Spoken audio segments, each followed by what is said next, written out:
Morning, everybody. Welcome to Lock Pod. We have a malfunction.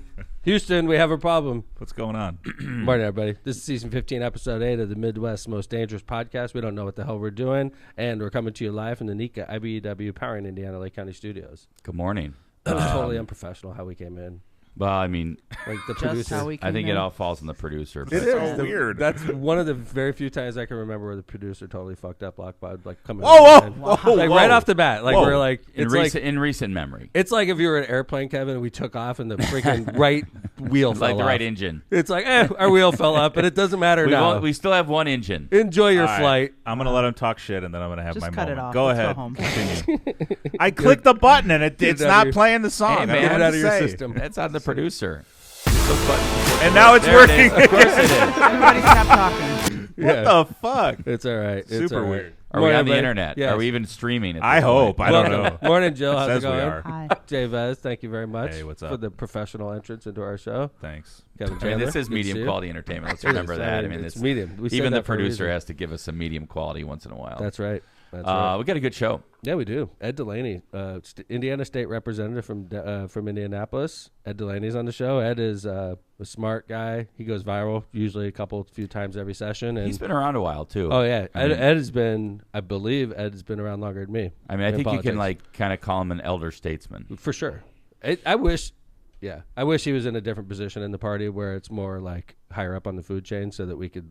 Like Well- I do anyway because I've known Ed for a long time, but he's Let's put it this a way: mentor to many Democrats. If the Democrats were ever going to be close to being in power, Ed would be at the top of the food chain. Let's Yeah. be honest. I mean, Oh yeah, no. If we were like, if we had the House, Ed Yeah. would be one of the top 2 or 3 guys for sure. without a doubt. Yeah. So he's on our show today. This is great. He's going to zoom in the third segment. Zoom in from our state capital, Indianapolis. Yeah. And, we already did a test with him. John's ready. I mean, Is Ed ready? John is ready. I thought if I can't even get the intro song to Yeah, play, I don't know how this is going to go. We may have Ed DeLaney on third segment. Yeah. I'm a little under the weather, so if I'm not my You normal, sound a little scratchy. I am. You got me sick, dude. You I did. know. That was you. I think was your the sickness. 200,000 people we probably ran into in Las Vegas got us Had sick. nothing to do with you. Had the exact same symptoms that I have right now, and I we were did. hanging together for the whole trip. We were. But I got sick from everybody else. Well, I mean, maybe we touched the same Don't even go there. Casino chips. I don't gamble. We were in the same area during we touched Dead shows. chips. We did. You know, We an were. ounce of prevention goes a long way. I'm feeling great. You know what the difference is? What? I was there 2 days longer. No. The difference is I'm going to give you all a tip. This is like Vez's tip. Vez's health tip. To never get sick when you Tips from the travel. producer. Yep. yeah. John, can you up my volume just a little bit, please? Yes. Thank you. Boy, what is going on? You guys are really like picky today. You want like the Really, song I to just play. want to come on normally. I He mean, really wants to hear your tip. yes, please give me your health advice. How's John. that, Kevin? Better? Yeah. Thank you. Okay. Yes, perfect. Health advice from John Vesmar. Here it is. To never get sick. So there's this nasal spray, povidone iodine, 1% solution. Morning and night when you travel, and mouthwash. This is You'll not a horse never- pill. No, you'll never get sick. You know, John usually comes up with bullshit. I'm not, but I'm on board with this one. I think- I do I nasal am spray too. all the time, I and am too. and during COVID, remember I was convinced mouthwash kept me from getting COVID. Yes. There think- it is. I like it. Yep. All right. So it's not an ivermectin. It's a, what do we call this again, John? Povidone iodine. Povidone 1% iodine. solution. You can get it on Amazon. Yeah, Would I you do. call nasal- it a tincture? Oh. No. It's a good not word. No. No. Really? Povidone They sell those in iodine Michigan. with mouthwash. Yes. Morning Any and night mouthwash. when you're traveling. Okay. For the most part, any All right. mouthwash. Yeah. Beautiful. Well, you know, if it would ever turn freaking summer here, maybe we wouldn't be sick.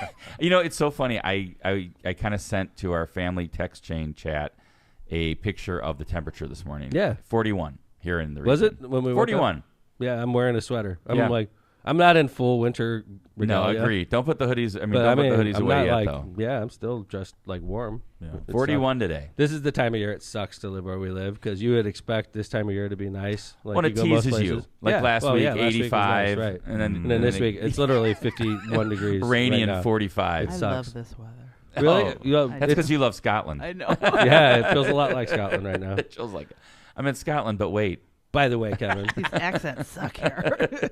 Jill, Yes. did you see that the Dead and Company announced a 3-day show in San Francisco in August? I did not. At Golden Gate Park. I mean, can you Is actually? it at the park? I was wondering if it's actually I didn't check. I was to see if talking to that- my brother Matt, who is a deadhead, and he's already planning his trip there. And he's like, yeah, they're going to be at least 60,000 tickets. He sold it, but Nice. he said at least. He I hope thinks. so. He thinks They're expensive, man.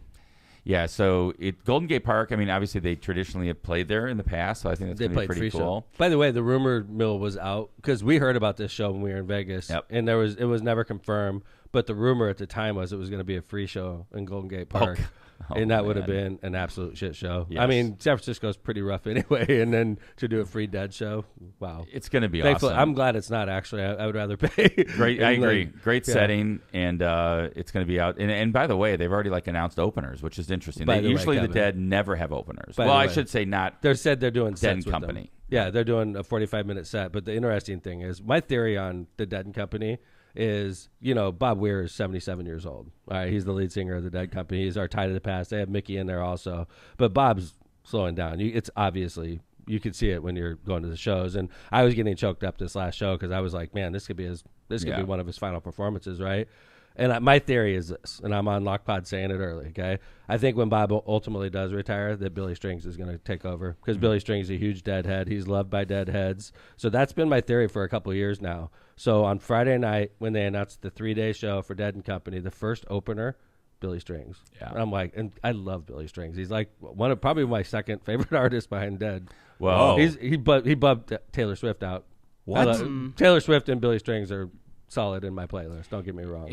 and I thought, and their other openers are great too. I mean, Yeah. Sturgill Simpson is unbelievable. good. Yeah, Is he? Oh my God, Yeah. he's I don't crazy know. good. Really? Oh, See, unbelievable. like Yeah, what, he's- bluegrass? Or? No, he's like Blues? modern country. I mean, like kind of like. country You like him? bluesy. I'm gonna he's start really listening. good. So good. Yeah. Is he along the same vein as Billy Strings? Probably. Yeah, but I mean, he's not. He's not like full on. Like I think Billy Billy Strings Strings is more like less bluegrass, less Yeah. bluegrass, Yeah. but more country. But Okay. really good. I mean, I was talking to Ethan. It's Ethan's favorite country music. Really? Yeah. Okay, And I- and then Trey Anastasio band Unbelievable. for the 3rd day. So, like, in addition to Dead and Company, which for me is the North Star, I got these amazing openers in where I grew up, San Francisco. Yeah. Sounds like it's a August 1st, Check, 2nd, and 3rd. check. We're I'm not going to Poland. Dad is playing in San Francisco, so I love my wife, and we could probably make both work. But I am definitely. I'm not like doing like. Tom's like on a Oh, flight you're gonna be Warsaw so to San sick. Francisco. What's Yes. that? He's looking at like Yeah. what are the flights from Warsaw Is to there a San direct Francisco? connect from San Francisco to Warsaw? But August 1st, 2nd, and 3rd, I'm gonna be in Golden Gate Park. That's awesome. Watching my favorite band. That is awesome. I'm so excited. Two gonna be favorite fun. bands. My 2 favorite bands. I'm so excited. I don't am. think I love anything as much as you love the Grateful Dead. Yeah, we've been to a lot of damn shows, especially. You know what? Before John Mayer became Jerry Garcia, so to speak, in Dead and Company, I didn't even really know much about him. I knew he was I always pictured him like somebody that young women liked. Yeah, I think that's right. I mean, I just thought of him as like kind of a pop. I don't want Yeah. to say pop, like pop solo, Yeah. right? I mean, he's good, right? But it wasn't like somebody I listened to all the time. Now, Dude. well, because I think I know why he. You know why he joined. Yeah, Dead I mean, and Company. he's He's at a heart, rock he's a star now. guitar player, right? Yeah, And he so gets to shine in Dead and Company. exactly, he gets That's to why just he play did it. guitar. Jill, because like when he's playing something about Olivia and all this stuff, right? He doesn't get to go and like go Yeah. off for like 10 minutes. He's Like, phenomenal in his own concerts. oh though. my God, he is so good in Dead and Company. Like when he, like I mean, he. Yeah, I blows mean, my I think mind. he really is taking on, like, look, I mean, traditional Deadheads, right, are going to definitely take issue, right, And that they he's still not do. Jerry Garcia. And I think Bobby recently even put that John Mayer is not trying to be Jerry Garcia, is trying to be John. Yep. And I thought that was a good quote. Yep. Yeah. All right. Well, another interesting thing happened while I was gone, which I'm a baseball fan, and I know there's a lot. And growing up, when Kevin and I were growing up, Pete Rose was really like one of the best baseball players of all time, and Kevin and I were lucky enough to watch a guy like that play baseball. He was just different. Big Red Machine. Yeah. And then the Phillies. And then he was on a lot of. What else was he on? Reds and Phillies. That was it. Yeah. Because Okay. he was actually on the Phillies when they were real good. With he Mike was- Schmidt and yeah, right. Carlton and Right, those right, guys right, when they won the right. World Series. And then I think when he was on the World Series with the Phillies. But Definitely Big Red Machine. as we all know, that Pete Rose is also a gambler. All-time hit leader, by the way. He's the hit leader. He's Of the hit all king, time. the hit king. He was always batting 300. He was always on base. He was just a Charlie Hustle. Lifetime average 356. Wow. Think about that. That is unbelievable. Lifetime average. That is unbelievable. Fourth highest of all time. So, like, the question of whether or not he belongs in the Hall of Fame, he's a first ballot Hall of Famer as soon as his name gets put up. But as we all know, in 1981, I believe it was, he was banned from baseball for life for betting on baseball games. And they investigated Pete, and they found out that he bet on baseball, but he didn't bet on his own games. And I think that's huge, personally. And especially nowadays, now that sports betting is so ingrained into American society now, much more so than it was back when Pete, you needed a bookie to do it back then. And I thought the issue was that he did bet on games that he managed or was involved in. Was it? He never bet against his own team. I know that. That could be, but I think he bet in games he was involved in. And I know was a big deal. I'm almost positive he didn't bet on his own games. I didn't think he bet on any games he was part of. I always thought he kept it away. Like, that was his rationale. Is I'm never betting on my games. I'm never betting against my own team. That was sort of like how he tried to minimize his role in it. My memory was that he was betting on games he was managing. Okay. So. Right. Well, anyway, nonetheless, you're not supposed to gamble. No. And even nowadays, you're not supposed to gamble on baseball. And even nowadays, if you're found to have gambled on baseball, it's a banned. Yeah, if it's you're banned, I don't. Yeah, so we talked about this before, and I think the ban is if there are games that you're not involved in, it's a 1-year suspension. Mm-hmm. If it's a game you are involved in, it's a permanent ineligibility. Okay, permanent still. So even nowadays, it's still, even with gambling everywhere. In fact, Shohei Ohtani, if you all remember last season, his interpreter was gambling with Shohei's money, basically. Yeah. And there was a big investigation thinking at the time, if Shohei gambled, this is a big problem for Major League Baseball because he's the face of baseball right now. He would go bye-bye. Yeah. So anyway, President Trump starts getting involved in this a couple weeks ago, and he starts mentioning he thinks that Pete Rose shouldn't be banned for life anymore. And I'm like, okay, the President of the United States, this is a burning issue in the White House right now, which is a little weird, I'd rather have him thinking about Ukraine and what's going on with our housing market and, things of this nature, not why Pete Rose is banned from baseball. But at that time, when I heard President Trump saying, he doesn't think it's right that Pete Rose is banned for life, that should have been our clue that something was coming. And here we are. Well, I think it's interesting, right, that like another issue that's kind of going around Congress right now is, Major League Baseball has an antitrust exception. So we're talking about like, oh, maybe we should look at this antitrust exception about like streaming. It's getting kind of hard to watch baseball games, and that's come up every once in a while. It is bullshit. Yeah. When they put the Cubs game on another channel, it drives me crazy. Like it was on like Amazon or something, and I found it. Unlike no, it was on Roku. Who the hell's got Roku? There's been twice this year. Do you have Roku? Did you watch a Cubs game? Like, you're young, though. Party at Jill's like house. Anybody my age, Cubs games on. Dude, anybody 55 or older, no way has Roku. Like, I was listening to it on the radio that day. There's been twice this year. But I think it's interesting, right? Baseball is the only major sports that has an antitrust exception. So. Yeah, that's interesting. It's because it's American pastime. You could monopolize the American pastime. Is, apparently. But anyway, so here it comes. Last week, Pete Rose and Shoeless Joe Jackson get pardoned from baseball. And 16 others. Okay, but the main Those are one. the two famous ones. But like Pete Rose, okay, that was the one we were debating. Shoeless Joe Jackson threw the 1919 World Series. That was a good movie. He threw the World Series. Like, that guy doesn't need a damn pardon. He threw the World Series. Well, so I looked into this a little bit, and this is interesting. So he took $5,000, which is a lot of money in 1919, by the way. Yeah, it's like $1 million. Probably nowadays. something, right? And but did you know this? He also hit 375, no errors, and the only person to hit a home run in the 1919 World Series. I learned it after we did research for the segment. Me too. So I read the segment notes. Yes. So I learned last night that these are the stats, but I think that's interesting, right? Maybe he took the money and decided, like, I'm going to take the money and screw you, mob. Yeah, exactly. So Shoeless Joe and Pete Rose are going to be eligible for the Hall of Fame. I think it's on, I forget what that committee is. It's like the historic committee of the Hall of Fame. It's not like the players that are currently eligible, like, that are just coming out after being out of baseball for like 6-7 years. They have like a veterans committee. So he'd be on that one. But first year of eligibility, according to the research we did, 2027 or 2028. Yeah. But they're trying to move that up. I think it's interesting. And what the commissioner did in this instance, he said these permanent bans are going to be over now at death, because you can't really impact the integrity of the game when you're dead. I agree with you on that, sort of. That's what they So said. you'll never see yourself get placed in the Hall of Fame, but your family may. Right? There you go. Yeah, I mean, by the way, the fact that the hit king, one of the best baseball players, I've seen him and Shohei in my lifetime, and both of them are going to be in the Hall of Fame. Okay? Charlie Hustle. Charlie Hustle was unbelievable. So anyway, let's bounce to the next segment. This is interesting. Did you see this before we started the show, guys? This Trump versus Trump. No. Oh, So this is great. Oh, I did see this. This is funny, man. This is really funny because we have videos of President Trump before he became president, when he was talking about gifts allegedly that President Biden received from Qatar. And now we have current President Trump, who is also getting a gift from Qatar, a jet that's going to eventually be made into Air Force One. And it's interesting how President Trump has changed his perspective in this short period of time. So this is a 58-second clip. It's really good. And I just wanted to mention, if you're just listening, the way that whoever put this on TikTok did it, it's hilarious because at the bottom of it, it says presidential debate.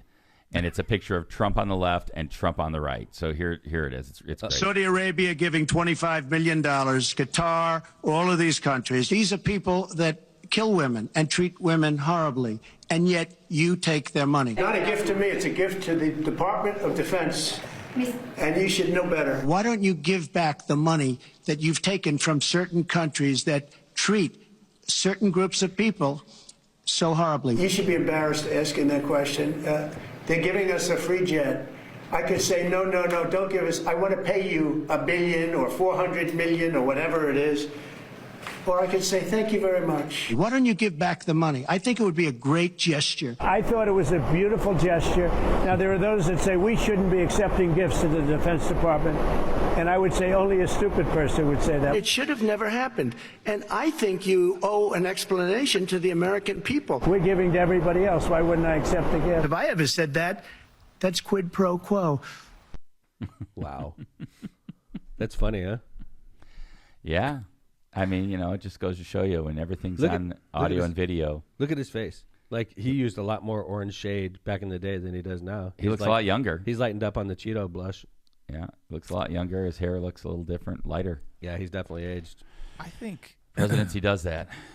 what's crazy to me is, so my dad was texting that they're going to, so the U.S. is going to have to rip this thing down to the studs. Yep. It's going to cost like $1 billion. Oh, for sure. So it's like, you Why might not as well just have get just it? bought Right, one. right. It's ridiculous. I don't know. It's just I just think it's a weird thing where all of a sudden we're, accepting gifts from other countries when we Didn't are he supposed also to be get the a most bunch of powerful land country in from the them world. too? It wasn't Oh, just I don't the know. plane. I didn't hear about that. I didn't hear about that. We'll hear about that later after he's not president. Yeah, anymore. I'm sure he personally got that. It wasn't a gift to the Department of Defense. Yeah. Hey, I got a mailbag from Ooh, Jill's John? neck of the woods. Oh. You know it's gonna be good if it's. coming It's a from up mailbag there. from the Robertsdale section of the city I'm mayor of, and Jill lives in this section. So this is like hometown stuff for Jill. I mean, traditionally, Robertsdale section, Insane. I didn't say it. there's some people, Eastern European, a lot of Eastern European history up there. It's just the Robertsdale section of the city it's a very natural, it's a very beautiful part of Hammond, and the residents from this section of the city demand a lot more from their city government. and they're vocal. Oh yeah. Oh yeah, and they'll write letters to you, and this is a tougher part of the city. It's still beautiful, and I love working up there, don't get me wrong, but I also know that when I do Mayor's Night Out in the 1st District, it's usually a little bit tougher than it is in other parts of the city because the residents expect a lot more from government than other parts of the city does. So in this case, there was a situation that came up, and we're always cautious. So before we get into mailbag, I want to sort of set the stage, okay? We have a beautiful church in this part of the city. It's called St. John the Baptist. This church is got to be close to 100 years old. I don't know exactly, but it's a skyline type of steeple. Yeah, beautiful. You can see it from Chicago. Yeah, you when can see you're- it all across Hammond. Mhm. It's one of the biggest points in our city, and it's a landmark. Okay, Absolutely. and this church is very proud of their steeple, and it's beautiful, and they want to shine a spotlight on it. So what happened was they couldn't find a source of power, I guess. I'm not sure what their rationale was for this, but what they did is we have these beautiful ornamental lights all around our city, especially in certain parts of the city, like Robertsdale, because it's a beautiful part in front of this beautiful church. Of course, we're going to have ornamental lights in this part of the city. By the way, throughout the city. We Not throughout the city, but not on every street in the city. Sure. But in a street like 119th, where this is, of course, we're going to have ornamental lights there. We do. And this ornamental light has power that's paid for by the city.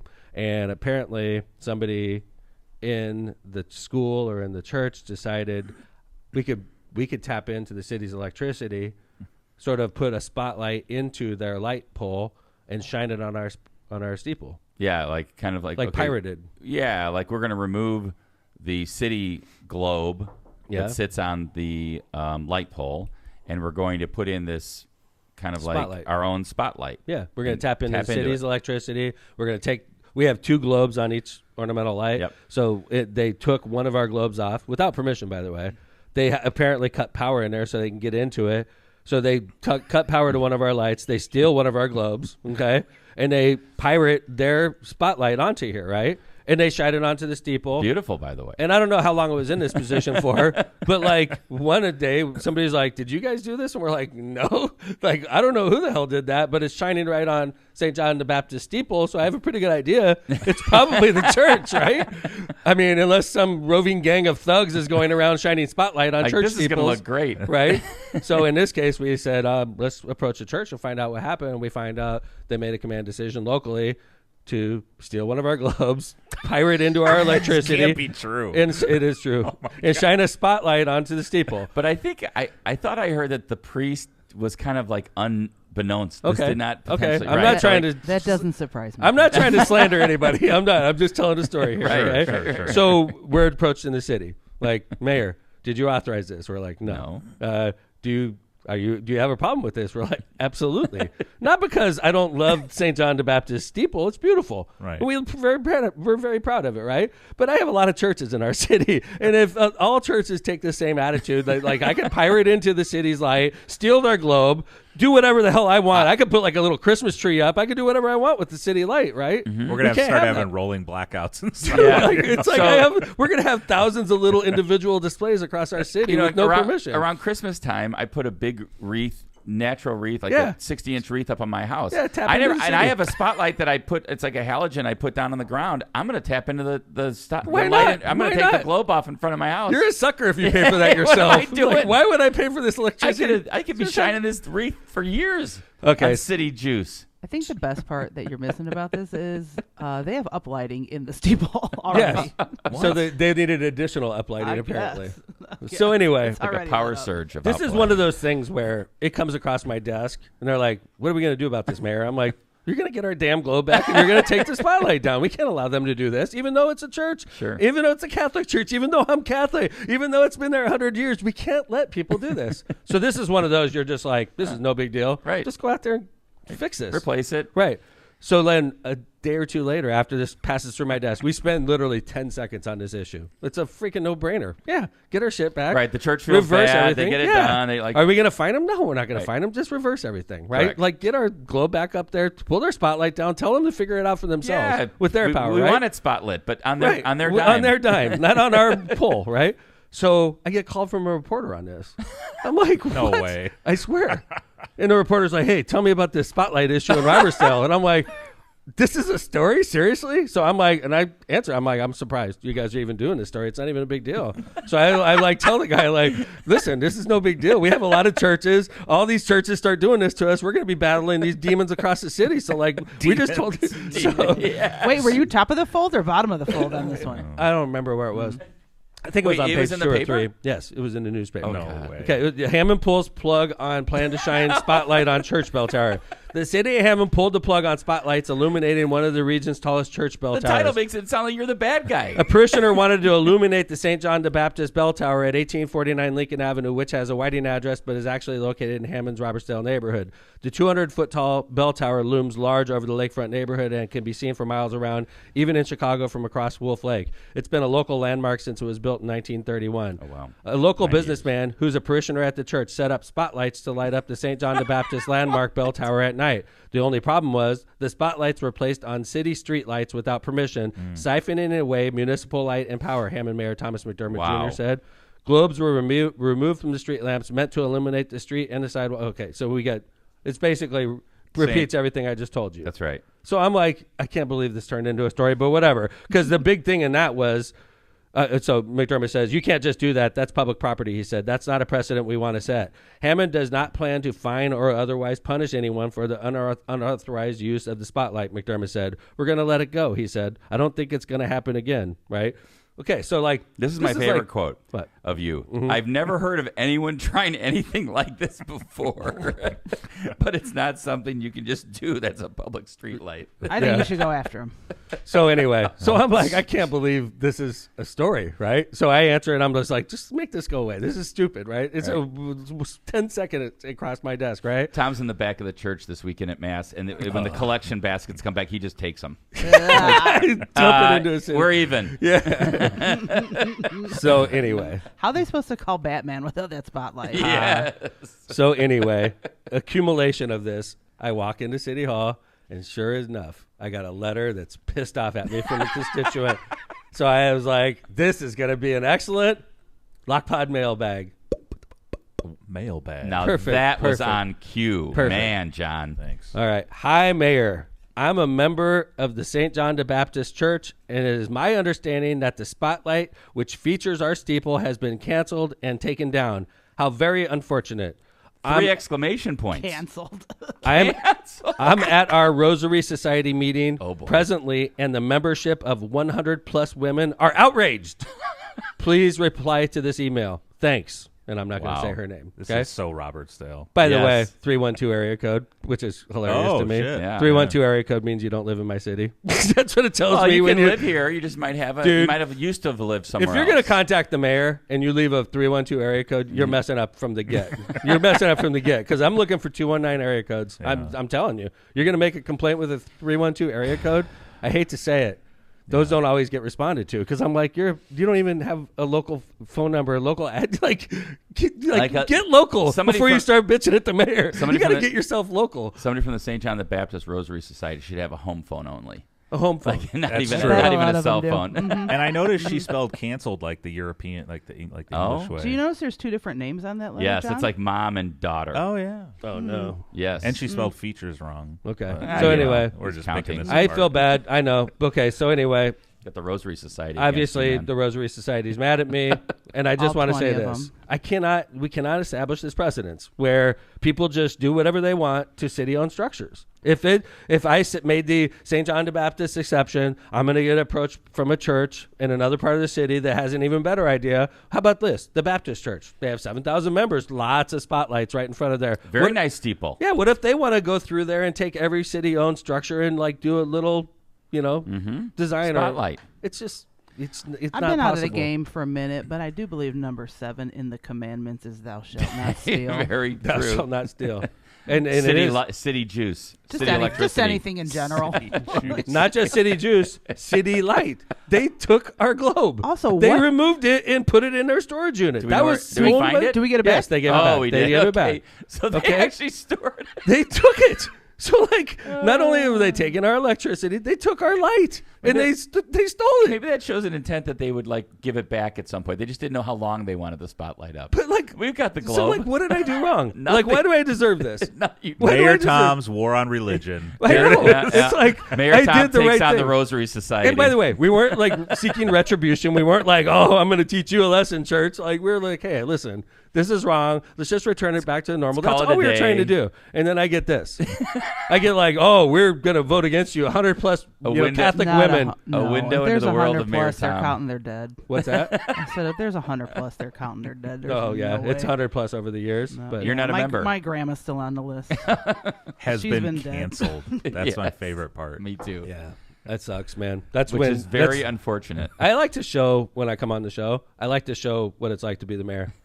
That's a perfect example. No matter what I did in this situation, Someone's I gonna was be screwed, wrong. right? If I said, "Oh, just go ahead and leave it," I guarantee you, I get approached by other churches "Hey, I didn't know this was an option." But what about businesses? Hey, Shoop's is "Hey, man, there's a light right here. I could put a Shoop sign and point it in my business, right? Everybody could start Colored lights at Christmas. right, you can do, commandeering Halloween. your ornamental Yeah. light. I have 50,000 different ornamental lights with different structures on it, right? It's just not possible to do these But things. what electrician company goes they know you can't touch Yes. city poles with. By the way, Jill, another problem we've been having lately with people going into our poles is stealing the copper wires right. and causing hundreds of thousands of dollars in damage. So if we start allowing people to put their little spotlights on there, I guarantee you the next guy's going to be stealing our copper out of there. And we'll think, oh, he must be doing a spotlight on there, right? No, I'm stealing your stuff. And like, what do you mean I can't steal your copper? well, I thought I could steal copper. Like, they get to steal your electricity. I could steal your guts out of there, right? It's just an all-out free-for-all on the lights across the city. So I apologize to St. John the Baptist Church if you thought I was being a jerk, because they think I was being like a mean mayor.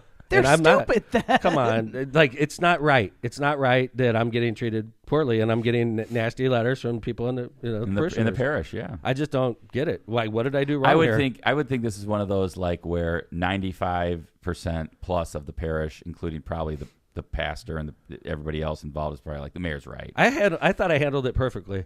Like, are you going to do something? No, we're not going to do something. We could have done a lot of things to him. Like, our equipment was stolen. We could have done a lot. We just said, like, let's just get back to the status quo. Let's call it and now I'm getting the outraged parishioner. They're praying against me and stuff. It's like, come on, man. Anyway. Time for them to go to confession. Welcome to being mayor. Yes. Courtesy of Lockpod, episode 15. Season 15, episode 8. That's nice. That's why we like Lockpod. It's like a window into Tom's That's what I try to make it. Life. I try to make it like it's like a sneak peek at the kind of stuff that comes across my desk. And these are the things that just it's just stupid. This took 3 the seconds fact that it was of my a life. Story cracks me up. It is. It was like, why am I getting asked questions about a spotlight? And then I'm like, are you talking about that 10-second issue I thought about? It was like literally 10 seconds of our day. Ridiculous. All right, let's go ahead and move on to our ads. And then when we come back, we're going to hit our second segment topics. They're usually a little bit shorter. And then in our third segment, we got Indiana State Representative Ed DeLaney, who is he's been around a long time. He's a walking source of knowledge, and he has a particular ability to go viral, man. He says the right things at the right times, and he's great. He's really a nice foil for what's going on down in the State House. So this is good. It's going to be great. All right. So let's do some ads first. Powering Indiana Lake County, our premier and studio sponsor. Powering Indiana Lake County is your source for the region's most trusted electricians. At Powering Indiana Lake County, we set the standard for excellence in electrical work. As IBEW Local 697 electrical contractors, we ensure safety, reliability, and quality for Northwest Indiana corporations, businesses, and homes alike. But our mission goes beyond the job site. We're creating a brighter future for the region we proudly serve. Powering Indiana, Lake County, bringing excellence to the job, creating a brighter future for our community. Find the right electrical contractor at poweringindiana.org. Misprint Printing. Elevate your brand with Misprint, the premier printing and sign solution in Chicagoland and Northwest Indiana. With a 30-year legacy of excellence, their experienced team, led by Rick Baltonsberger, combines innovation and technology to deliver top-quality signs and printing always on time and within budget. Conveniently located in Munster and Hammond, Misprint is your partner for creating impactful visual solutions that leave a lasting impression. Visit them at misprintusa.com to bring your vision to life today. Rick, I'm coming to see you later. There you go. Cantrell and Cantrell Attorneys at Law. Are you injured or in trouble with the law? Give Cantrell and Cantrell a call and schedule your consultation with someone who's in the court and at the jail every day. Call John Cantrell at 219-554-4LAW or visit their website at bettercallcantrell.com. John and his wife Kristen make a great team and are waiting to hear from you. The Bug Guys. Mice in the kitchen, ants in your bed, spiders up high messing with your head. Don't grab a flamethrower. That's a bit extreme. Just call the Bug Guys. We're the dream team. We'll evict your pests without a fight, and you'll sleep soundly every night. No bugs, no drama, no creepy surprise. Just clean, safe homes from the Bug Guys. Call now, because your house is not an insect Airbnb. The Bug Guys at 219-810-7481. Byway Brewing is a family-friendly microbrewery with a spacious tap room and outdoor patio, serving its award-winning craft beer, chef-driven food menu, and craft cocktails on draft. Their brewing equipment and production facility offer a unique backdrop for events like bridal showers, reunions, or corporate parties. With their new food truck, they can cater to your corporate and private events off-site, just off of 8094 at the Kennedy Avenue South exit. Discover more at bywaybrewing.beer.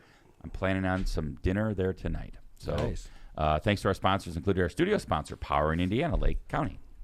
All We're right. back. Last week, we do a little bit of market talk here, and it affects everybody that's listening to this show, because what we're about to talk about today will raise the interest rate on your credit cards. It could raise the interest rates on any variable loan you have. A lot of loans are variable. Some mortgages are even variable. But what happened the other day has happened twice with other credit rating agencies already. But the other day, Moody's rating agency downgraded the U.S. government debt, and it lost its AAA credit rating. And that's something America's always been really proud of, is we have AAA credit ratings. We're the only country in the world with these ratings, which is a large reason why many countries buy our debt.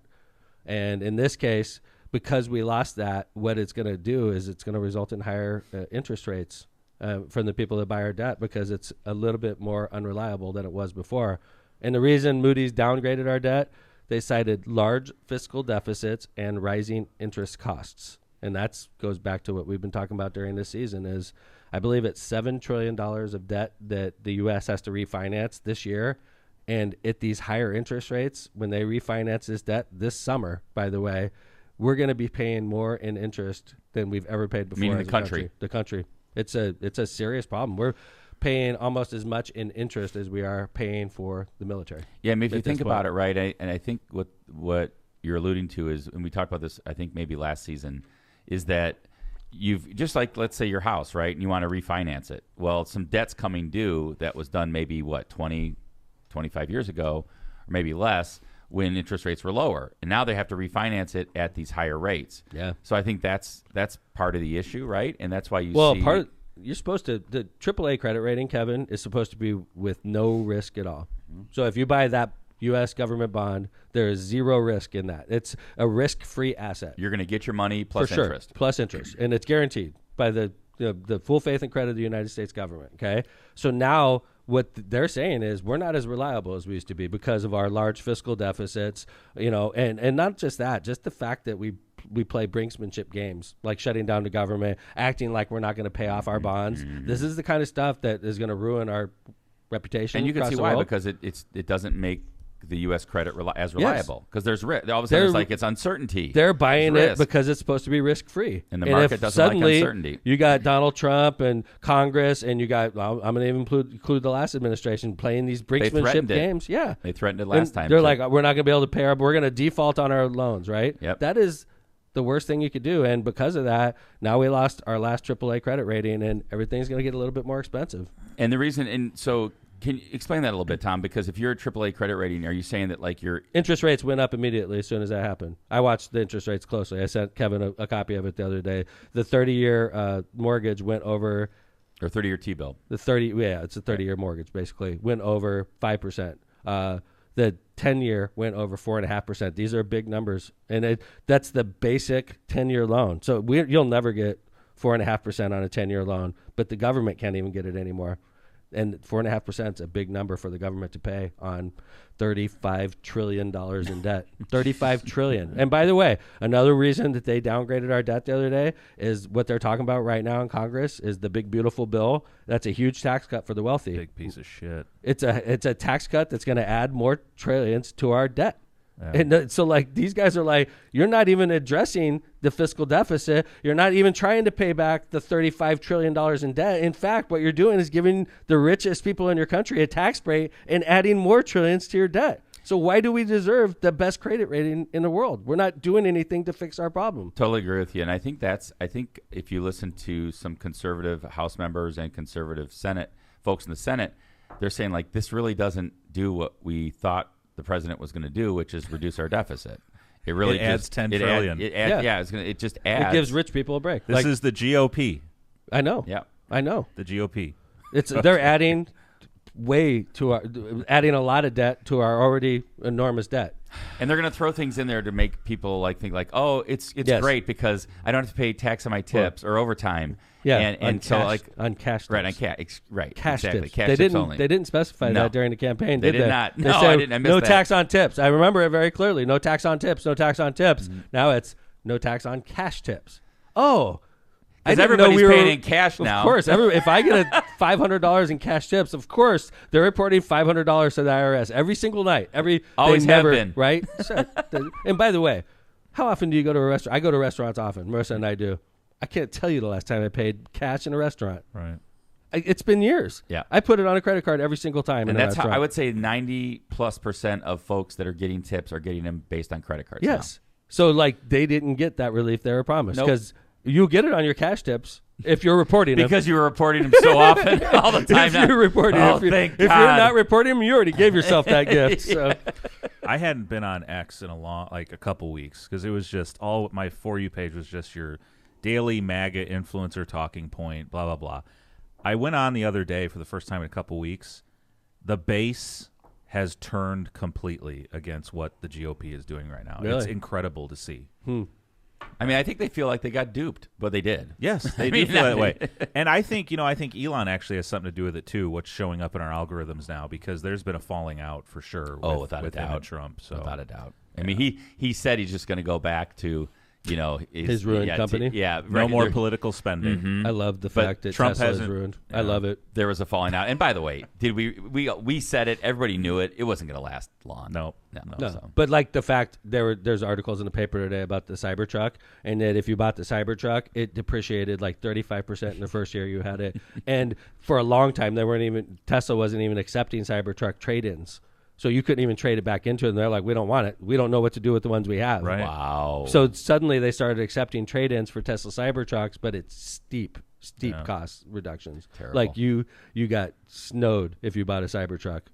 Like there's no market. hope And by it the works way, for you. I'm 56 years old, and if I'm still driving when I'm 96 years old, I swear to you, I will never, ever, ever rent or own a Tesla. If I was at Hertz and there was no other car available, and they're like, "Here, I got a Tesla," I'd be like, "Fuck you! I'm not driving that piece of shit." That bad, huh? I will never, ever do business with that man. I'm with Elon you. Musk is the devil to me. I will not drive, I was so close. I think you were too. I was I almost so bought close one. to getting a Tesla. I almost bought one, dude. So glad they're I didn't pretty get cool. I would have that piece agree of with you, junk John. sitting in my They driveway are right cool, now, but- and you would have no place to take it. I just can't do it. So. I can't do it. All right, hey, Kevin, you got a story in here from Slovenia? Yes, our first Slovenian story that I think, unless it We was do like have- when Jill was in Slovenia. I but was in Slovakia. You were Oh, in Slovakia. Slovakia. Slovakia, Different Slovenia. you know. Slovenia. They are different countries. Yeah. So, and what's this story from just real Slovenia? quick before we get to Representative DeLaney, because I know Delaney he's was got enjoying that Tesla conversation. I think. So this is actually kind of crazy. So there is a gentleman in Slovenia, which is the home country of our First Lady, Melania Trump, and they decided it was a good idea along the River Sava in July 2020 to do a statue of her. So the first statue they put up is a wooden, let's see, the first iteration was unveiled in July 2019, carved from a single piece of wood by a chainsaw-wielding, it was not Elon Musk, local artisan called Alice Maxi Zupev. It lasted a year before an unidentified perpetrator decided to turn it into a 4th of July bonfire. So the first one was lit on fire, gone. Right. Melania burnt up. So then this guy, Brad Downey, who commissioned Maxi to create the first one, decided to make a cast of the statue, and it made a comeback in bronze at the same site. Said, "We have made this as solid as possible out of a durable material which cannot be wantonly destroyed." But Sounds like a unfortunately, challenge. Can't be burned. Unfortunately, as it turns out, it can be chopped off at the ankles and taken away, which is what happened. And now the police in Slovenia are investigating the second theft of the Melania statue. Well, the first one got burned up. Now this one's stolen. So we are searching for Melania. If you're in Slovenia this summer, keep an eye out for it. It's a bronze statue of Melania. It belongs on the River Sava, not in somebody's basement. It's like, where's Waldo? Yes. I love it. That's Where's a great Melania? story. Yeah. Just So want to say real quick, I know we're going to do some ads, but there he is. I was going to tell Ed we lost your video feed, but you're back now. we're back. So- We're going to do ads. Come back with Representative Ed DeLaney from Indianapolis. It's going to be a great third segment. Please stay tuned because Ed, in my opinion, is one of the voices of reason down in Indianapolis. All right, let's start with Prestmer Insurance Agency. For decades, the Ron J. Prestmer Insurance Agency has been located right on Indianapolis Boulevard, serving all your insurance needs. The Prestmer Agency specializes in a wide range of insurance products and services, including auto, home, business, life, and much more. The Prestmer Agency serves thousands of people and businesses throughout Chicagoland and the Midwest. Call Ron or Ronnie today at 219-844-0103. They're here to protect what matters most to you. Calumet Brewing, Michelob Ultra, the official sponsor of the PGA, is a superior light beer with ultra smooth taste. This refreshingly crisp light lager has only 95 calories, 2.6 carbs, making it the perfect beer on the golf course or at the 19th hole. Head over to Cal Brew or the Michelob Ultra websites and social media pages for more information on this great family of beers and enjoy the Michelob Ultra lifestyle with beers and cheers responsibly. Are you facing legal challenges and don't know where to turn? Look no further than Kuklakis Law, your trusted source for legal advice in Indiana and Illinois. Do you need representation buying or selling real estate? Call Kuklakis Law. Do you need help forming your business? Call Kuklakis Law. Did you get injured in a car crash or at your job? Call Kuklakas Law. No matter what your legal issue, call 219-671-6347 for a free consultation. Who are you going to call? Kuklakas Law. Hablamos Español. MCR Partners is your one-stop destination for top-notch expertise in economic development, finance, and planning. With a dedicated team geared up to tackle your projects head-on, they're your go-to comprehensive solution providers. Dive into the world of economic development with MCR Partners and let them guide you through the maze of opportunities. Stay in the loop and connected by hitting up their website at mcrpartnersllc.com for tailored assistance. Don't hesitate to reach out to Matt Reardon at 219-741-9511. Tortillas Nuevo Leon. Tortillas Nuevo Leon is the gold standard in Mexican cuisine across the Midwest. Look for Tortillas Nuevo Leon's popular red and white label at your local grocery store and enjoy quality Mexican products made with local expertise. Tortillas Nuevo León, hechas con amor, para ti y tu familia de todo corazón. Tortillas Nuevo León, hechas con amor, para ti y tu familia, de todo corazón.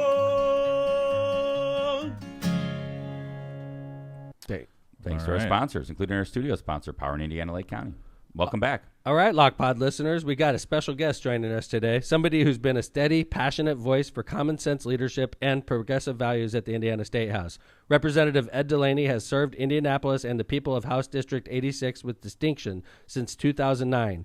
A former federal prosecutor, decorated veteran, and accomplished attorney, Representative DeLaney brings not only sharp legal and legislative insight, but also a deep commitment to fairness, education, and justice. He's been on the front lines fighting for public schools, standing up for against gerrymandering, and calling out extremist overreach when he sees it. And even after all these years, he's still one of the sharpest, most articulate Democrats in the building, not afraid to challenge power, even when it's uncomfortable. We're lucky to have him with us today, Representative Ed DeLaney. Welcome to LockPod. Hey, thanks. It's great to be here. By the way, I never was a prosecutor. My wife and son were.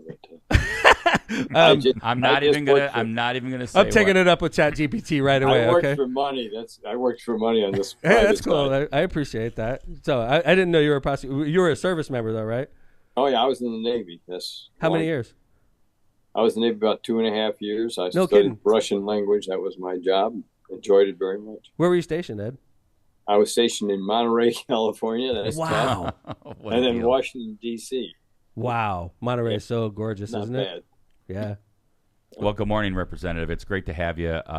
We like to watch from afar a lot of the antics that are happening down in the State House, and this session did not disappoint. There was a lot of things that are going on. Obviously, you're part of the minority down there and have been for some time. I know back in 2009, it was just after we lost the majority, because I remember when the mayor got elected in 2004, we still had it. So you've been in the minority for a significant amount of your career, if not all of it. But I think one of the things we've always been impressed with, and we've played snippets of you throughout the years here on LockPod, is that you tend to really make sure that the public knows what's really going on at the State House. I think that's the core job. They can do whatever they're able to do, whatever they have enough votes to do. They just have to be called out in advance, so they can never say we didn't know what we were doing, nor can the public say we never heard what they wanted. But they're not volunteering what they're doing. It's getting harder and harder. The number of Republicans that go to the microphone is shrinking every year. And so you get one, the author of the bill, get up there and explain what they're doing, and really not explain. They'll just say, quote, it's a good bill that should pass, and their speech is over. So my job is to then say, okay, what's really going on here? What do you think you're doing? And have you noticed this or noticed that? So that's the approach you take, Ed, is sort of like grilling them like a cross-examination, kind of, to put them on the record so they can't. Absolutely. And so the public knows, it has a chance to know in advance. And that's one of the things terrible about this year's session, was that one of the most important provisions was put in the budget was never in a bill, never debated, no amendments, no committee hearings, no public testimony, nothing. And let's talk about that. What is that? Things over. That provision is the one that says basically that we now have quotas for professors. They have to graduate so many students in each program, and if they don't, the program goes away, and apparently they go away. It's a form of Stalinism and ruling by numbers. So some small department in a small campus in Lake County, part of Ivy Tech or part of IU or Purdue, if they have a program doesn't meet the quota set up by the statute, then that program is gone. Wow. It's a pretty devastating. And of course, my first problem was the democracy problem, which is, we never heard this, never debated, never argued. It just got thrown in the budget. So vote for it with the rest of the budget or don't. That's your choice. Never even was part of a bill. Not part of a bill, no debate, no amendments, no nothing. It seems like the GOP in Indiana is getting involved in a lot going on with education. I remember General Rikita a year or two ago went after VU because they had some kind of Confucius Institute where they were teaching Americans how to speak Chinese, and he threatened to shut them down basically over that as well. And they ran away. Well, now he's after Notre Dame. Can you imagine? He's telling Notre Dame that it's got the wrong attitude about integration and encouraging people from minorities to come there. Right. He doesn't understand that, we Catholics in theory want everybody to be a Catholic. Welcome a stranger. We invite them to our universities, and we hope that they're already Catholic. Great. If not, maybe they'll be tempted. Right. But we have a right to put an emphasis on who we want to come. It's a First Amendment issue. And he's just basically saying you can't pay attention to race or ethnic or anything like that.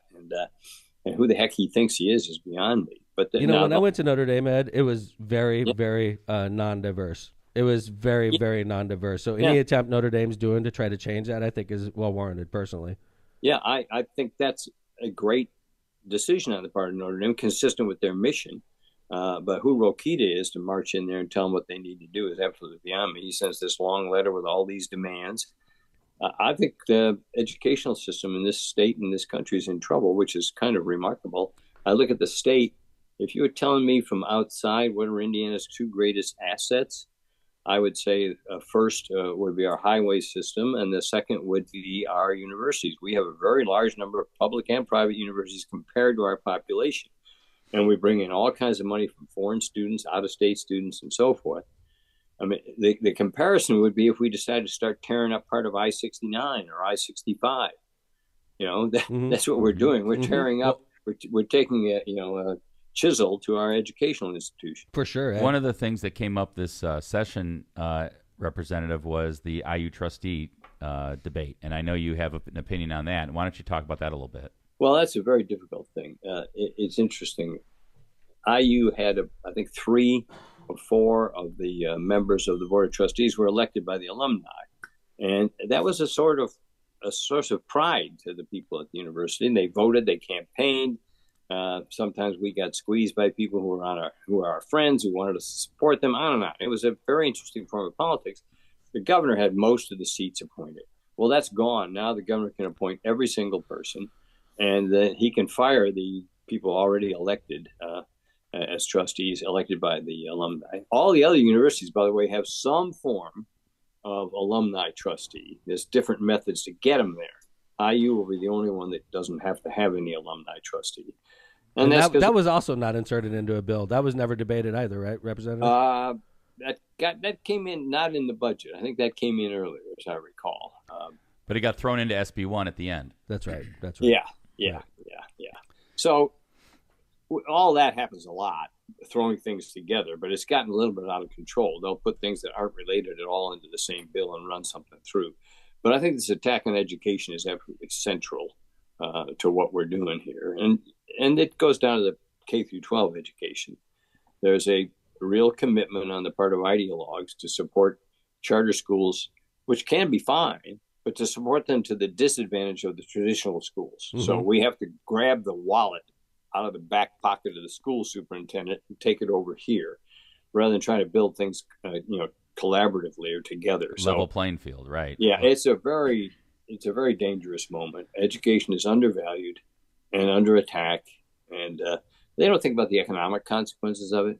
I mean, when you look at it in a national theory, how many foreigners who would have come here, gotten an education at IU or Harvard or wherever the heck they want to be, and gone back home and thought, well, the U.S., that whole history is gone, that collaboration is gone. And I think it's rocky for a long time. This is not a one-day problem. This, people will lose their confidence. Ed, one of the things, we were talking earlier about how you like to put people on the record, and one moment you did this year, I mean, you do this regularly, where you grill people and like a lawyer would in a cross-examination. And this year, one of your particular moments went viral, millions of views, when our Secretary of State, Diego Morales, was trying to justify some of the actions he takes in his office. Do you mind if we play that clip and ask you a couple questions? Oh, I enjoy it. I've seen it plenty of times. Run it again. Let's run it again. One of our favorites. Here we go. All right, I'm going to play this. Ed, you might not be able to hear it, but just give us a minute while I we play this. I don't need to hear it. Okay, here we go. How many relatives, including in-laws, do you have on your payroll in your various groups? You know, we hire based on qualifications and solely based on qualifications. I'm assuming they're all beautifully qualified. How many of these beautifully qualified relatives do you have on your staff, in-laws or not in-laws? Everyone on my staff are uniquely qualified for the positions. I'm not questioning that. I think they're all great. How many of them are there, and what is their relationship, and what are you paying them? I appreciate the question, sir, but I came here to do a job, and I'm going to get the best of the best, and I'm glad to tell you that I'm giving you that they're the best. What are you paying, and how many are there? I think there is no secret. There is a transparent portal there for everyone to see them. So the transport portal tells me who's your brother-in-law, who's your cousin. Well, that's a hell of a portal. Well, I'm very proud. That was so classic. So good. I think they're all great. Just tell me who they are. What are they getting paid? It's a very interesting game. You know, I did that for years in the courtroom, but in the courtroom, I'm not allowed to make smart remarks. I have to ask questions.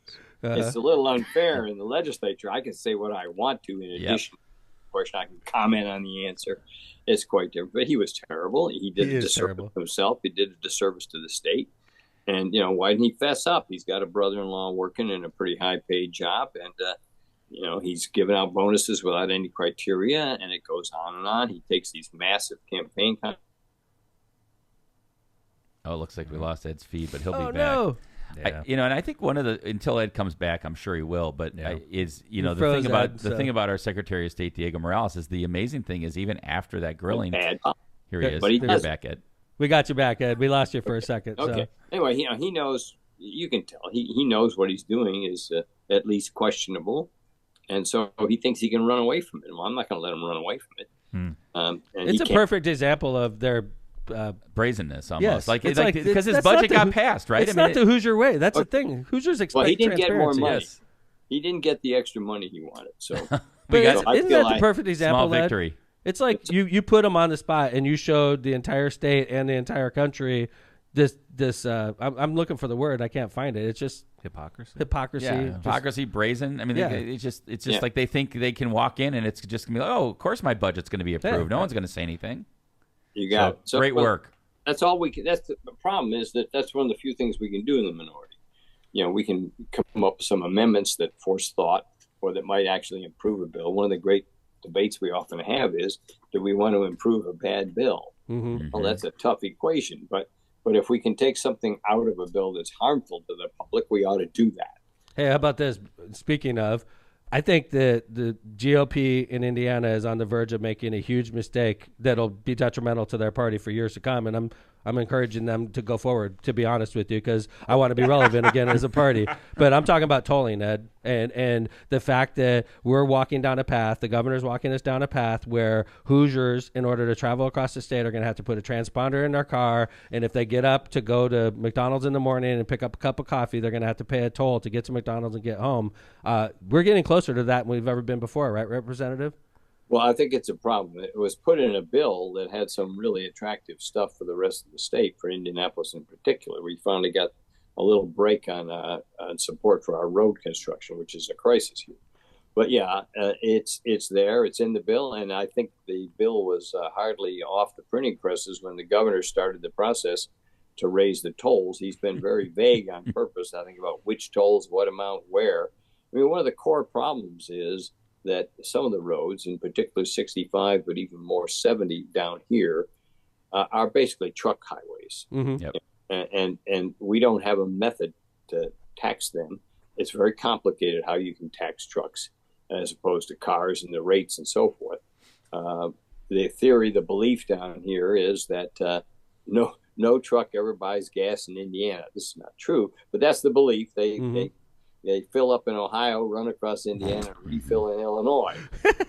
And so we got to find a way to get them. That's the theory. Well, if they do gas up in Indiana, we know that the Republicans have hiked the gas tax many times, so they'll get that from them. They have, and to some extent, it's necessity. We don't have a good method for funding our roads. We keep fussing with it. We've got a new chairman on the Transportation Committee, the Roads Committee, who actually tries to do these things, but he's got too many obstacles from the Republican side to get it done. But yeah, this is going to be a big problem down by the river and up by the lake. We're going to see the tolling issue as a major issue, and it will hurt the Republicans. I agree. It'll be their choice. It's going to be their choice, and when Grandma gets taxed because she wants to go get groceries in the morning, she's going to be pissed off, in my opinion, and she's going to be looking for people to vote for. She's going to go 2 miles down the highway and get taxed. Yeah. Well, here's my prediction. Mike Braun has a history of quitting his jobs. He was in the Indiana House for 18 months. We don't have an 18-month term. All right? And he quit, or 30 months, whatever it was, but he quit halfway through his term to run for the Senate. He's in the Senate 4 years. Can you imagine being in the U.S. Senate and announces he doesn't want to be there? Yeah. He's come to be governor. So I predict that he'll be gone. And if the heat gets over things like tolling and other stuff, he'll just finish out his one term and go bye-bye. And we're going to have Micah Beckwith to deal with. Great. Well, that literally scares me to death. I mean, the guy is dangerous. And unfortunately, like the guy in the White House, he's very active and energetic. I mean, he's not sitting in the corner festering. He's out doing bad things affirmatively. Doing bad things affirmatively. I like that. That's our show title. Thanks for the show title today, Ed. Out doing bad things affirmatively. Before we let you go, I want to ask you one last question, and we hear about it a lot up here in local government. There's a big concern across Northwest Indiana as well as all of Indiana about this Senate Bill 1. If you could just encapsulate for our listeners and viewers why the regular Hoosier should be concerned about what the legislature and the governor did this year with this Senate Bill 1. Yeah, what they did was try to put the pressure of raising taxes on local government. So we made a tiny reduction in the growth. Listen to me. We reduced the growth of property taxes on homeowners, and in return set up a system where local government is pressured to pass local option income taxes. They have the authority, and the mayor is snickering. I understand his position. So stupid. They've had the authority to do that, but haven't done it. And one of the most brazen, here we go again, moments was when the Senate leader on finance, Holdman, announced, well, there's $6 billion in local income tax capacity that's not being used. And he basically is challenging all the local governments to hit the local folks with income taxes so he can just wipe his hands clean of it and say, I had nothing to do with it. They did it. Right. Now, it's a trick. It's not going to work. There are solutions to our property tax problem, but giving a huge break to manufacturers is not part of the solution. No. Or ignoring, and here this is for Lake County and parts of Lake County in particular. We have areas that simply have a very poor ratio of value of their properties to their population. They got too little property of high value and too many people relative to that. And they can't generate the property taxes. It's not their fault. It's the economics. And we need to address that at the state level and not be fooling around with tricks and maneuvers. And making the locals be the bad guys. And they're supposed to run for election every. By the way, that game is happening again. Watch. Washington is starting to dump stuff back on us like Medicaid. Yep. Yeah, they're suggesting we should finance food stamps, which is a federal program. It's the same trick, only it may be more dangerous because of the level. You know what I get nervous about, Ed, is so let's say after all SB 1 is all said and done, Hammond loses $5 million. And if you give me the ability to put $5 million back in the budget, I'll do it. I have no problem with that. The thing that scares me is if I lose $5 million and I only have the ability to put $3 million back into the budget, that's what scares me. Because we're lean. I know you all know that, but I'm paying cops and firemen. That's where 80% of my budget's going. That is the function of local government, is public safety. Mm-hmm. And so when we squeeze local government, that's what we squeeze. Yes, sir. Yes, sir. So that's the deal. That's true down here. It's true up there. And there are a lot of wealthy communities that can't build out their fire departments. Volunteers are disappearing. They can't keep up with growth. Inflation is not going away because we passed Senate Bill 1. Okay. Mm-hmm. So your charges to you as mayor are going to go up. Your revenue is going to go down. Yep. And it's not going to be pleasant. There's just no way around it. thank you, Ed, so much Hey, for coming enjoyed on it, gentlemen. I enjoyed it. Please come back. I mean, we all talk about you all the time, so to get you on the show is a great honor for Happy all to come of us. again. By the way, I'm wearing my Harvard hat. There you go. I usually hide it, but not now. You got to be I love proud. it. Got to be I proud. All right, take Thank care. you, Ed. And you're Thank not you, a former Representative. federal prosecutor, for the record. ChatGPT is messed up. So thank you, Ed DeLaney, Don't worry representative. about it. Awesome. Thanks, Take care. bud. Good Thanks, to see you. Ed. Thanks for coming to Lockpod. That was great. He's great. I mean, again, like, we talked about Ed being like the voice of reason. He's just so thoughtful, I think, and he he's so communicates smart. so well. So smart, so good of a comedian. What did you think, Jill? Is that the first time you met him? Yeah. He's great, right? Good. Mm-hmm. Yeah, John. Awesome. He's Yeah. like Indiana's Bernie Sanders, man. Yeah. Yeah. It's just sharp. I'm not sure if he's as far left as Bernie, but like no, Ed no, is- agree. He's just like a good communicator, Yes. elder statesman type in that guy, right? regard, for sure. He is, and like it's cool, like because I always tell you guys, I get frustrated because I'm 56 years old, and there's really nobody in the party that I could look up to very much, and Ed is definitely one of those For guys sure. that I could. He's been around almost as long as me. He came in 07 apparently, but like, yeah. It's Yeah, great. it's just great to have a really guy like honor to that. have him on. I mean, It's really great to have cool. a guy I'm like that in so the party. happy he was like, I'd love to come on. Yeah, I mean, man, right away it was when Mayor awesome. asked him, It was awesome. I'm on. So thank you. Wow, that was a great interview. Really cool. That was that was probably one of my favorite interviews since we've It been really doing this. was. Yeah, And really I feel terrible like agreeing with a Democrat, but he makes no, you guys know I do it all the time too. Like Yeah. the GOP downstate, like what the Yeah. it's just He's with you, John. Right. By the way, we didn't even get into the fact his wife was the former Indiana State Party chair. That's right. Yeah, Forgot about that. And And DeLaney. a great, Yeah, she great, was great, great chairwoman. Yeah, great Or- political family. She was chair before I got into the game, so I don't know her as well. I met Ed, but I was always aware of Ann, and then I met Ed, and I met Ed's, his I know son his and- family, yeah. right? Yeah, so he's a great guy. It's great to see him. Thank you for coming on Lockpod, Ed DeLaney. yeah, and great interview. yeah, man, Wrap super. it up. Yeah, let's wrap it up. Thank you again, John. Great job. Thanks. Jill, thank you very much for coming on. And you got to start thinking about your San Francisco travel plans there, young lady. So. Yeah. Oh, it sounds like a date again. Am I getting fake invited to something? Dude, no, That not never fake happens invited. here on Lockpod, I have an Joe. open room in San Francisco with multiple Whoa. We're gonna make the above the fold with that one. deadheads. There's multiple deadheads in that room, so you could definitely join. It's also called a flop house. I mean, it is. It's a nice flop house, though. It's in like a Sheraton. Okay, you can't call it a flop house a Sheraton. When Jill's okay? sleeping in the lobby, she'd be like, I thought I was It's going to all right. actually be in the room. First off, it's San Francisco. They have lower standards there. You can sleep in the lobby in San Francisco. Right? Shit, you can sleep in the alley behind the Sheraton. It's like right. You tell me to pack a tent. Like, Yeah. dude, just be Forget ready that. for anything. It's 3 days in San Francisco. Okay. We're all in the same room. Yeah. Yes, we I are- just picture a Pop bunch of hippie strangers Me like too. playing the bongos and Yeah. stuff like all Oh, yeah. hours. Bean bags. I'm gonna walk into the room after the show, and there's gonna be like randos in there. Like, who the Yes. fuck is that? He's sleeping on my bed. Like, Kevin, thank you very much. You got it. And by the way, you got to be psyched about the Dead and Company coming, man. I It's am. So I I'm am. like geeked. I am But Dead and pumped. Company with Billy Strings, I feel like that's a gift from God. So thank you. He was watching out for me. Yes. The big guy. The Even big though guy. you took on God at St. John the Baptist. How I dare did you? not. How I did dare not. you? I did not take on God. Tom's War on Religion. That should be the title. Tom's War on He's Religion. defending the commandment. He's basically Agreed. Moses. You're right. You know, that's a good point. Tom is the pure one here. Thank you, Jill. Yes. I agree wholeheartedly. I'm a lot like Tom is Moses. I'm a Let lot my like Moses. people go. Yes, I'm going to part Wolf Lake. Thank you, Ed DeLaney. It's a great show. awesome. We gave you guys your money's worth today, for sure. Yeah. So thanks for listening to Lockpod. Season 15, Episode 8 is in the books. We're going to be back on Tuesday. I don't think we have a guest on No. Tuesday. We're going back old school. 3 segment Raw. show. So thanks, everybody. Great. Talk to you later. See you on Tuesday. Lockpod's out.